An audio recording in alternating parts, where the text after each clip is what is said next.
I think the combination of my main product and the ancillary tasks is very effective because when I created each of them, I deliberately included linkable features so that would complement and reference each other. One common theme that I use would be the use of red. In all of my media text, some of the font colours are red to signify danger, lust, seduction and rage. It also ties the media products together as a unit. For example, here my poster uses a dark red for the actors' names, just like we did for the actors' names in the opening credits, and has a brighter red for the title of the film, similar to the title colour used in my film review. I think that the use of the same colour creates an effective combination of all my media products because it acts as branding and will become recognisable to the audience as almost a trademark for our film. And this in turn will hopefully when our audience see red, and they'll think of our film. We try to use a lot of enigmas in our film to make the ending unpredictable, and our audience feedback supported that we'd achieved this, which was good. And so I tried to retain the mystery of our piece through my ancillary tasks. For example, in my poster I made Zoe the centre of focus and faded the other characters out behind her so our target audience will have to stop and look again to see the picture as a whole. I also placed a shadow over Zoe's face so that the audience will have to stare at it closely to see it. I also included the ambiguous slogan "It's inevitable" in a small font to hint at the film's themes. I feel all these mysterious features will have the audience questioning what the film is about. For example, who's the girl, why are the men faded, what's the shadow on her face, and what's inevitable. The shadow on her face is actually Raymond, so they might only understand that after they've seen the film. For my review, I chose a picture of Zoe looking back towards the audience for two reasons. One, because it's the main focal point of our film, we use this shot twice, and two, because it doesn't reveal much about the plot at all, which continues the air of mystery that the other texts have created. I also wrote a very brief summary of the plot, which again didn't reveal too much, and I think this combination of mystery created by all the text is effective because it will make the audience feel that the only way to answer their questions is to go and watch our film.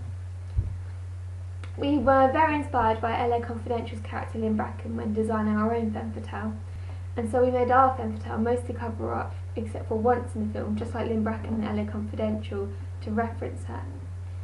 I noticed when looking at the poster for LA Confidential that Lynn takes up most of the screen, despite not having as much screen time as the others. And also, one of the main protagonists, Bud White, was almost hidden at the back of the poster, and so I aimed to reference this in my poster by making Emma dominate the poster and having the main protagonist faded at the back. I further continued this reference to LA Confidential in my ancillary task by placing a review of my poster next to a review I'd written for LA Confidential. I used two images of the femme fatale so that the audience will compare them, and did this because it creates a product association. LA Confidential was a hugely successful film, and so association with this film will be good publicity for us. The audience will assume that it's just as good as LA Confidential and come to see us. The combination of my media text created a almost persona for our film that the audience can identify. Just as Lynn Bracken is a representative of LA Confidential, Zoe, through the combination of all my products, has become representative of Siren, which I think is very effective for getting our target audience into the cinema. Similarly, all of my media texts focus on the importance of the femme fatale's power over men. We called our film Siren not only because of the ambiguity of it referencing police and crime, and also the original femme fatales, the Greek mythology legends of sirens. And these sirens ensnared men with their call, and just like that we based our plot around this idea. Zoe ensnares Hawk and leads him to an inevitable dark end. I continue this emphasis on the femme fatale by the way I place the text of the title. The word siren is placed around the deep V of her top to draw the eye and show that she possesses feminine power over men, as does the men's smaller positioning around her. I continue this in my film review.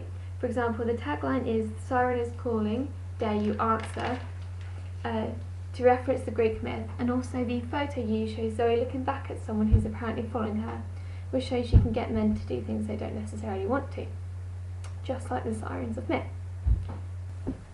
I feel this creates an effective combination of my text because it presents the same theme in each, slightly hinting to the audience about the themes which our film will contain, which they will have to go to the film to see how it plays out, so it might intrigue them and want to know more about the importance of this woman and how she controls all these men.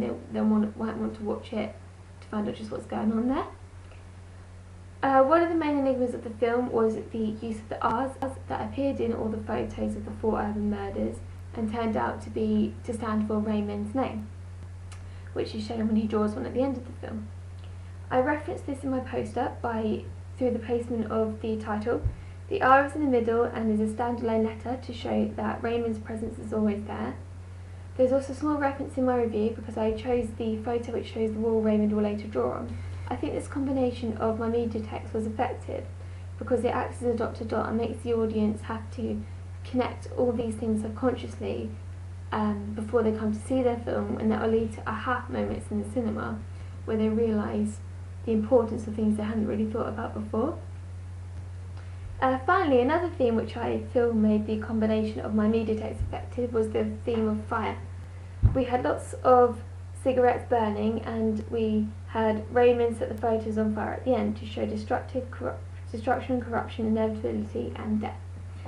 I made subtle references to this in my ancillary task because I didn't want to distract the audience attention from the femme fatale.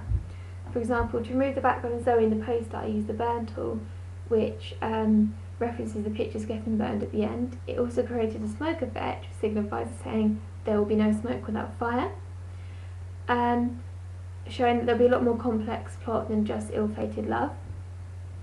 The reference in my post was even more subtle. I chose to use the alley scene because of the orange lights at the end, which resemble the glow of fire, which shows that Zoe is leading someone to their destruction. Therefore, overall, I think that the combination of my film and ancillary tasks was very effective because they all referenced and linked to each other, which means that when the audience see one, they will think of the others, which promotes our film effectively and would help us gain a larger audience. The tight unit created by this combination creates a branding for our film, making it recognisable, and also creates the opportunity to make it into a franchise. So in summary, I think the combination of my film and ancillary tasks was very effective.